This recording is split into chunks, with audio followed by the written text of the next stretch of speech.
നമസ്കാരം, ഇടുക്കി ലൈവിലേക്ക് സ്വാഗതം.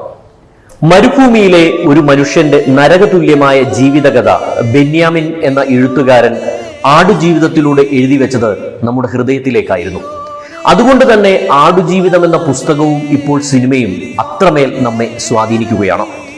ജോർദൻ മരുഭൂമിയിൽ ബ്ലസ്സിയും പൃഥ്വിരാജും മറ്റ് അണിയറ പ്രവർത്തകരും നജീബിന്റെ ആടുജീവിതത്തിനായി ആഹോരാത്രം പരിശ്രമിച്ചുകൊണ്ടിരുന്ന നാളുകൾ. റിലീസിംഗ് ഡേറ്റ് പ്രഖ്യാപിച്ചതു മുതൽ പ്രേക്ഷകർ നെഞ്ചിലേറ്റിയ ഒരു ചിത്രം. പൃഥ്വിരാജിനെ നായകനാക്കി ബ്ലസ്സി സംവിധാനം ചെയ്ത ആടുജീവിതം.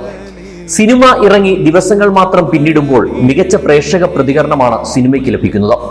2008 ആടുജീവിതം ആരംഭിക്കുന്നത്. വർഷങ്ങളുടെ തയ്യാറെടുപ്പുകൾക്കൊടുവിൽ 2018 ചിത്രീകരണം പൂർത്തിയാകുന്നതാകട്ടെ 2023.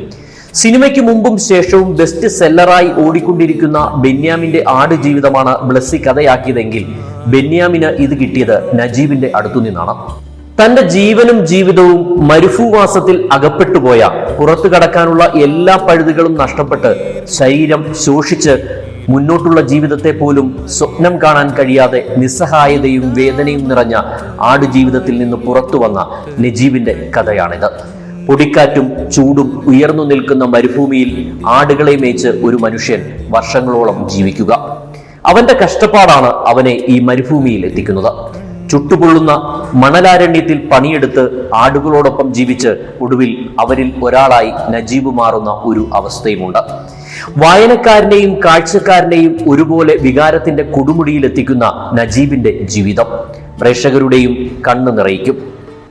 അറബ് നാടുകളിൽ ആട്, ഒട്ടകം എന്നിവയെ വളർത്തുന്ന മസറയിലെ ആടുകളുടെ വാട ശീതീകരിച്ച തിയേറ്റർ ഹാളിലും നമുക്ക് അസഹനീയമായി തോന്നും. പ്രവാസ ജീവിതം തീർത്തും നരകതുല്യമായിരുന്നു നജീബിന്. ചോര നീരാക്കി പണിയെടുത്തിട്ടും സമ്പാദ്യമില്ലാതെ, ആരോഗ്യമില്ലാതെ, വെള്ളമോ മതിയായ ഭക്ഷണമോ ഇല്ലാതെ, വീട്ടുകാരുമായി ബന്ധമില്ലാതെ ജീവിക്കുന്ന അവസ്ഥ അതിഭീകരമാണ്. നമ്മൾ അനുഭവിക്കാത്ത ജീവിതമെല്ലാം നമുക്ക് വെറും കെട്ടുകഥകൾ മാത്രമാണ് എന്ന് സിനിമയിലും പുസ്തകത്തിലും ആവർത്തിച്ചു പറയുമ്പോൾ സിനിമയുടെ അവസാനം അത് ശരിക്കും പ്രേക്ഷകരുമായി സംവദിക്കപ്പെടുന്നുണ്ട്. നജീബിന്റെ ജീവിതത്തിലെ ഓരോ ഘട്ടവും മാനസിക ശാരീരിക അവസ്ഥകളും കൃത്യമായി ചിത്രത്തിൽ കൂറിയിടുന്നുമുണ്ട്. ഒരുപാട് അടരുകളുള്ള നജീബിന്റെ ജീവിതം സ്ക്രീനിൽ എത്തിക്കാൻ പൃഥ്വിരാജും ഇതിലെ അണിയറ പ്രവർത്തകരും നന്നായി പരിശ്രമിച്ചിട്ടുണ്ട്. അത് ഏറെക്കുറെ വിജയിക്കുകയും ചെയ്തു. ബെന്യാമിന്റെ നോവലും ബ്ലസ്സിയുടെ സിനിമയും രണ്ടും വ്യത്യസ്തമായ രീതിയിൽ നജീബിന്റെ കഥ പറയുന്ന ഒന്നാണ്. നജീബ് 3-4 വർഷം കടന്നുപോയ ഒരു ഇമോഷണൽ ആർക്കുണ്ട്. അതാണ് സിനിമയിലൂടെ പ്രേക്ഷകരിലേക്ക് എത്തിക്കാൻ ബ്ലസ്സി ശ്രമിക്കുന്നത്. ദുരിതപർവങ്ങൾ താണ്ടി ഒടുവിൽ നജീബ് രക്ഷപ്പെട്ടു.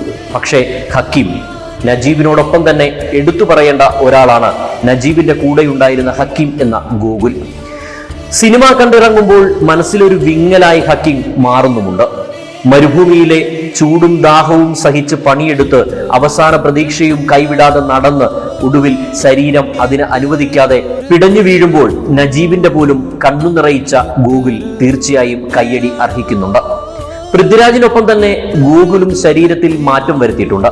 വർഷങ്ങളോളം ഇതിനുവേണ്ടി പണിയെടുത്തിട്ടുണ്ട്, കാത്തിരുന്നിട്ടുണ്ട്, പട്ടിണി കിടന്നിട്ടുണ്ട്. എതിർക്കാൻ ശ്രമിച്ചെടുത്തു നിന്ന് അനുസരിക്കുന്ന ഒരു ആടിനെ പോലെയാവാൻ ആ 3-4 വർഷങ്ങൾ അവരെ പരിശീലിപ്പിക്കുന്നുണ്ട്. സിനിമയുടെ പകുതിയിൽ ഇവരുടെ ഒപ്പം കൂടുന്ന ഇബ്രാഹിം ഖാദിരി എന്ന ജിമി ജി ലൂയിസും എടുത്തു പറയേണ്ട കഥാപാത്രമാണ്. AR റഹ്മാന്റെ സംഗീതവും റസൂൽ പൂക്കുട്ടിയുടെ ശബ്ദമിശ്രണവും സിനിമയുടെ മൂഡ് നിലനിർത്തുന്നുമുണ്ട്.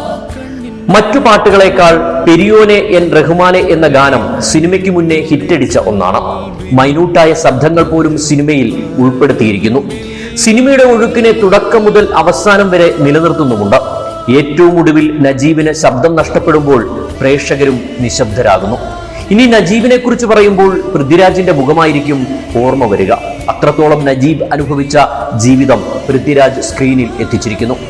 സംഭാഷണത്തിലെ, വാക്കുകളിലെ, നോട്ടത്തിലെ, കാഴ്ചയിലെ വ്യതിയാനങ്ങൾ പൃഥ്വിരാജ് ഇത്രമേൽ മനോഹരമായി പകർന്നാടുമ്പോൾ അതിന്റെ പിന്നിൽ പ്രവർത്തിച്ച ആർട്ടിനും മേക്കപ്പിനും വസ്ത്രത്തിനും വരെ വളരെ പ്രാധാന്യമുണ്ട്.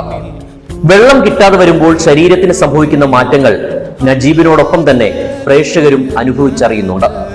പ്രതീക്ഷയോടെ വിമാനത്തിൽ നിന്ന് ഇറങ്ങുന്നത്, അവിടുന്ന് മസറയിലേക്ക് എത്തുന്നത്, അന്നു മുതൽ രക്ഷപ്പെടുന്നതുവരെയുള്ള നജീബിന്റെ പല ഘട്ടങ്ങളോടൊപ്പം സഞ്ചരിക്കുമ്പോൾ പ്രേക്ഷകരും നജീബ് അനുഭവിച്ച വേദന അറിയുന്നുണ്ട്. ക്ലോസപ്പ് ഷോട്ടുകൾ നജീബിനെ പൂർണ്ണമായും ഒപ്പിയെടുക്കുന്നുണ്ട്. നജീബിനും ഹക്കീമിനും പിന്നാലെ ഓടിയവർ മരുഭൂമിയിലെ ഉഷ്ണക്കാറ്റേറ്റ് തളർന്നു പോകുമ്പോഴും മരീചിക കണ്ട് വെള്ളത്തിനായി കുതിക്കുമ്പോഴും പരിശ്രമങ്ങളെല്ലാം ഫലം കണ്ടു എന്ന് വേണം പറയാൻ. നജീബിന്റെ മുൻകാല ജീവിതം കാണിക്കുന്ന സീനുകൾ കുറച്ച് അധികം ഡ്രാമാറ്റിക് ആവുന്നുണ്ട്. അത് സിനിമയെ വലിയ തോതിൽ ഒന്നും ബാധിക്കുന്നില്ലെങ്കിലും ചെറിയൊരു അഭംഗി സൃഷ്ടിക്കുന്നുണ്ട്. ആദ്യ പകുതിയേക്കാൾ സ്കോർ ചെയ്തത് രണ്ടാം പകുതിയാണ്. നജീബിന്റെ മരുവാസത്തിലെ പ്രധാന സഹചാരികൾ ആടുകളാണ്. പക്ഷേ ആടുകൾ പലപ്പോഴും കഥാപാത്രങ്ങളായി മാറാത്തതും ചില പാട്ടുകൾ ഇമോഷണലി കണക്ട് ആവാത്തതും സിനിമയുടെ ചില പോരായ്മകളാണ്. വലിയ സ്വപ്നങ്ങളുമായി എത്തി ഒടുവിൽ വഞ്ചിക്കപ്പെട്ട് മരുഭൂമിയിലെ ഒരു ആട് വളർത്തൽ കേന്ദ്രത്തിൽ 3-4 വർഷം അടിമപ്പണി ചെയ്യേണ്ടി വന്ന നജീബ് എന്ന മലയാളി യുവാവിന്റെ കഥ സ്ക്രീനിൽ കാണുമ്പോൾ നജീബിനെ പോലെ പ്രേക്ഷകരും മരവിച്ചു പോവുകയാണ്. എല്ലാ പ്രവാസ ജീവിതവും ഇത്രയും ദുരിതപൂർണമാണെന്നല്ല, ഇങ്ങനെയുള്ള ജീവിതവും അറിയാതെ അറിയിക്കാതെയാണ് പല പ്രവാസികളും ജീവിക്കുന്നതെന്ന് ഓർമ്മ കൂടി വേണം. എങ്കിലും നജീബ് തരുന്ന ഒരു പ്രതീക്ഷയുണ്ട്. ഇനിയും എത്ര അറിയപ്പെടാത്ത നജീബുമാർ നമുക്കിടയിൽ ഉണ്ടാവും. അതെ, നമ്മൾ അനുഭവിക്കാത്ത ജീവിതമെല്ലാം നമുക്ക് വെറും കെട്ടുകഥകൾ മാത്രമാണ്.